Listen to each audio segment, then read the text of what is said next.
రామాయణంలో రావణాసురుడు ఒక భయంకరమైన రాక్షసుడు. ఇతను ఎంత భయంకరమైన రాక్షసుడైనా ఎనలేని శివభక్తుడు కూడా. శివతాండవ స్తోత్రాన్ని రచించి పరమేశ్వరుడికి అంకితం చేశాడు. బ్రహ్మజ్ఞాని అయిన రావణాసురుడి కుటుంబం గురించి చాలా మందికి తెలిసి ఉండదు. సో ఈ వీడియోలో మనం తెలుసుకుందాం. రావణాసురుడి తండ్రి పేరు విశ్వవసు బ్రహ్మ, తల్లి పేరు కైకసి. వీళ్ళిద్దరూ అసుర సంధ్యవేళ సంభోగించడం వల్ల రావణాసురుడు వీళ్ళకి రాక్షసుడిగా జన్మించాడు. ఈ రావణాసురుడికి 2 సోదరిమణులు, 6 సోదరులు. సోదరుల పేర్లు కుబేరుడు, విభీషణుడు, కుంభకర్ణుడు, కరుడు, దూషణుడు, అహిరావణుడు అనే 6 సోదరులు. వీరిలో పెద్దవాడు రావణాసురుడు. అయితే సోదరిమణుల పేర్లు కుంభిని, శూర్పణఖ. అయితే కుంభిని గురించి ఎవరికి తెలియదు.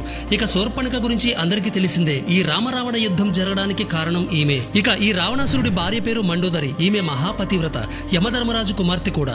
ఈ రావణాసురుడికి మండోదరికి 7 సంతానం. వారి పేర్లు ఇంద్రజిత్, ప్రహత్యుడు, అతికాయుడు, అక్షయ్ కుమారుడు, దేవాంతకుడు, నరాంతకుడు, త్రిశూరుడు. ఇది రావణాసురుడి కుటుంబం. వీడియో నచ్చితే లైక్ చేసి కామెంట్ చేయండి. Please subscribe.